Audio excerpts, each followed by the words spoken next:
Welcome to WorldWise Studio, where the world's biggest ideas become surprisingly simple.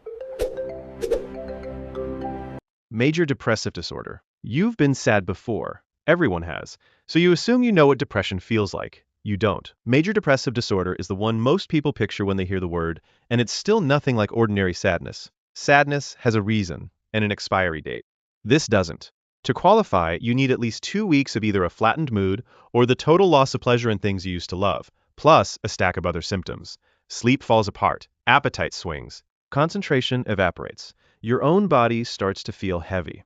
The cruel part is what it does to motivation. The illness that needs you to get help is the same illness that strips away your ability to want anything at all. It comes in episodes, which sounds like good news. It's not. Most people who have one will have another. Each episode makes the next one more likely. This is the baseline. Everything else on this list is a variation on the theme. Persistent depressive disorder.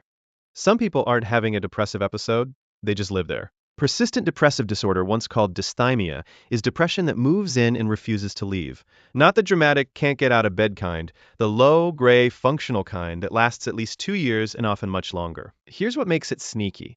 The symptoms are usually milder than major depression, so people don't recognize it as illness. They just think this is their personality. Low energy, low self-worth. A baseline of flat. For years. That's the trap. You can't see a problem you've never lived without. People with PDD often go their whole lives assuming everyone feels this hollow and just hides it better. And it gets worse. You can have a major depressive episode land on top of the persistent one.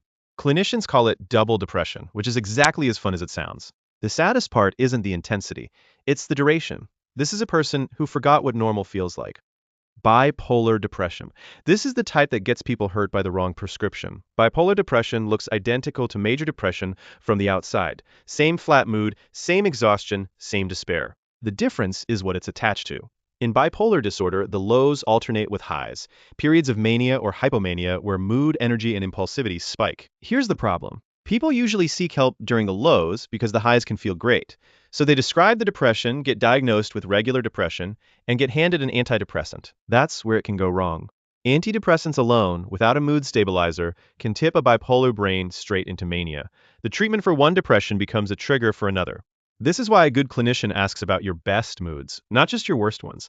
The question that matters isn't how low you've been, it's how high. Get the diagnosis wrong, and the medicine makes everything worse. Get it right, and it's manageable. The whole outcome hinges on one missed question. Seasonal affective disorder. Every winter, millions of people watch their personality drain out through their eyes, and they blame themselves for it. Seasonal affective disorder is depression on a schedule. It arrives as the days get shorter, usually late autumn, and lifts when the light comes back in spring. Same symptoms as major depression, just tied to the calendar. The mechanism is light. Less daylight throws off your circadian rhythm and your brain's balance of serotonin and melatonin. Your internal clock loses the signal it needs to run properly, and your mood goes down with it. Here's the part that messes with people. Because it lifts every spring, it feels like a mood, not an illness. So nobody treats it. They just write off 3 or 4 months of every year as a bad stretch. There's a rarer summer version too, which flips the whole thing around. The fix is almost insultingly simple for some people. A bright light box every morning. You're treating a brain that's starving for a sunrise. Postpartum depression, everyone expects a new mother to be exhausted. Nobody warns her she might feel nothing at all. Postpartum depression is not the baby blues. The baby blues are the teary, overwhelmed days right after birth, and they pass on their own within a couple of weeks. This doesn't pass. It's a full depressive episode, and it can hit any time in the first year. The trigger is partly chemical. After delivery, hormones that were sky high for 9 months crash through the floor in days. Add no sleep, a body in recovery, and total responsibility for a tiny human, and the brain can buckle. Here's the cruel layer. The illness comes wrapped in guilt.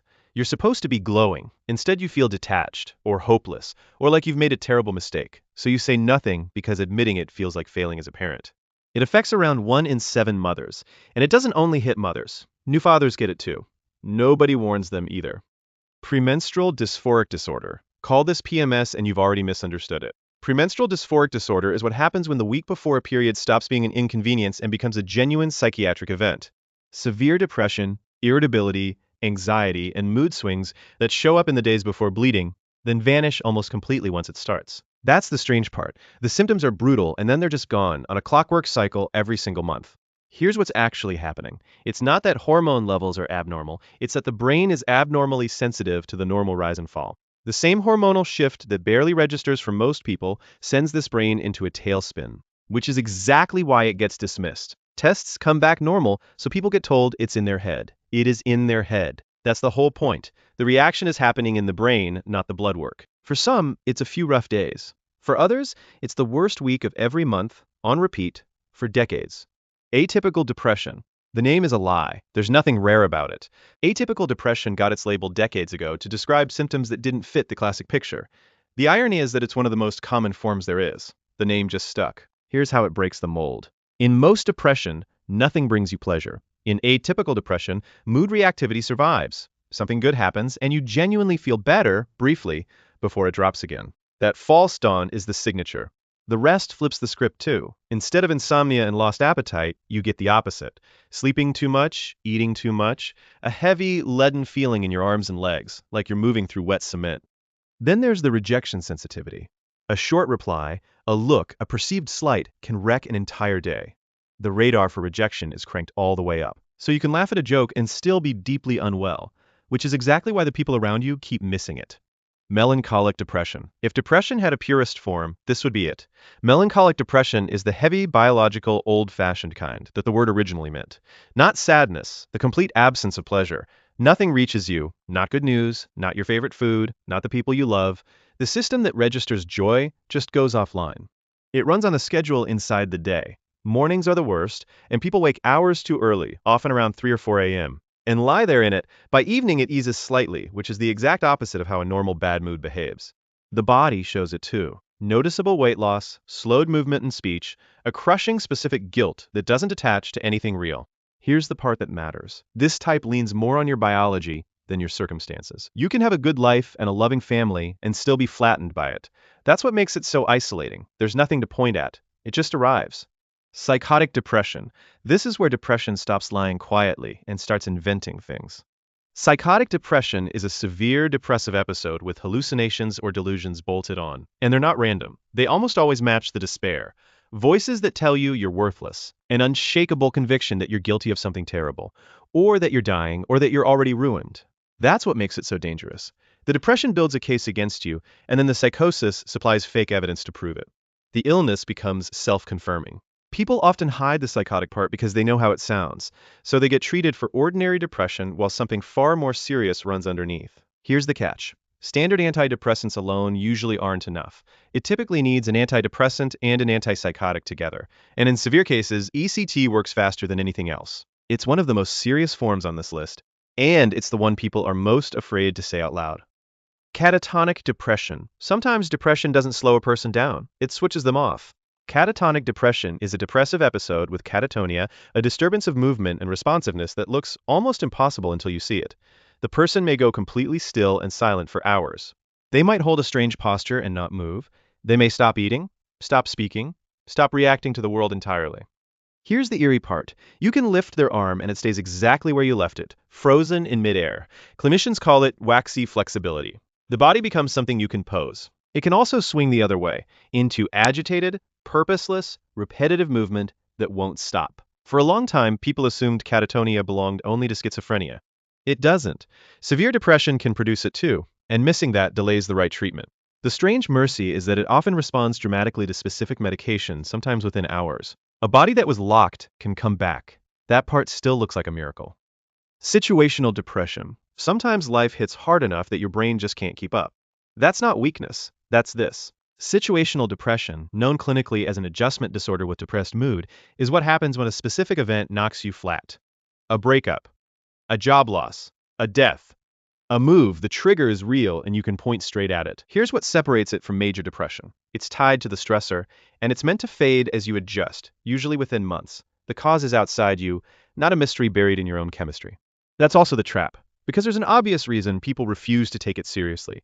They tell themselves they should be over it by now, so they don't get support for something that responds really well to support. And here's the quiet danger. Situational depression that gets ignored long enough can deepen into the major kind. The thing that started as a reaction can settle in and become the baseline.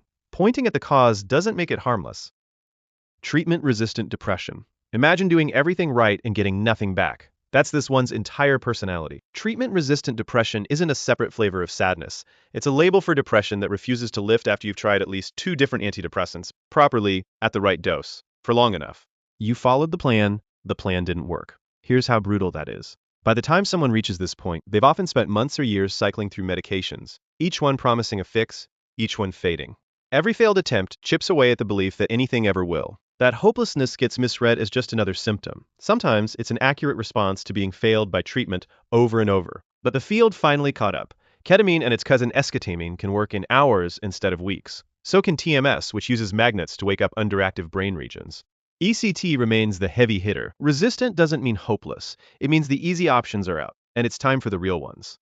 Disruptive mood dysregulation disorder. Some kids aren't naughty, their brains are running a constant overload, and we used to punish them for it. Disruptive mood dysregulation disorder is a childhood diagnosis built around 2 things: a mood that sits angry or irritable almost all the time, and severe temper outbursts that blow far past what the situation calls for, several times a week, for a year or more. Here's why it even exists. For a while, kids like this were getting labeled with bipolar disorder and medicated for it, often wrongly. DMDD was created to give chronic, explosive childhood irritability its own home, so children stopped collecting diagnoses they didn't have. The outbursts are the visible part. The constant background irritability is the real engine. These children aren't happy between explosions. They're simmering all day, every day. And it's exhausting for everyone, which is the trap. The behavior is so disruptive that people treat the child as the problem instead of the illness driving the child. The kid isn't choosing this. The kid is drowning in it. Substance-induced depressive disorder. Sometimes the thing you reached for to feel better is the exact thing keeping you down.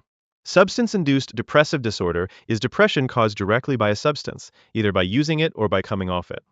Alcohol is the classic culprit. It's a depressant, so heavy drinking drags mood down over time, even though each drink feels like relief in the moment. Here's the loop. You feel low, you use something to escape it. The substance deepens the low, so you use more. The escape hatch becomes the trapdoor. It's not just illegal drugs or alcohol. Stimulant co-downs flatten people. Withdrawal can trigger it. Even some prescribed medications list depression as a side effect, quietly in the fine print nobody reads. The tell is timing. The depression starts, worsens, or sticks around in lockstep with the substance. Take it out, give it time, and the mood often lifts on its own, which makes diagnosis a detective job. You have to work out whether the brain is sick or just poisoned. Depressive disorder due to another medical condition. Here's the one nobody suspects. Sometimes depression isn't psychological at all. It's a symptom of something physical, and the sadness is just smoke from a different fire. Depressive disorder due to another medical condition is depression caused directly by the physical effects of an illness on the brain. An underactive thyroid can do it. So can Parkinson's, stroke, certain cancers, chronic pain, vitamin deficiencies, and a long list of others. Here's why it gets missed. The person comes in describing classic depression, gets treated for depression, and slowly gets worse because the real driver was never the mind. It was the thyroid the whole time. That's the lesson buried in this entire list. Depression isn't one disease. It's a final common symptom that dozens of very different problems can produce. Same surface, completely different machinery underneath, which is why getting the type right is everything. The word depression tells you how someone feels. It tells you almost nothing about why. And the why is the only thing that fixes it.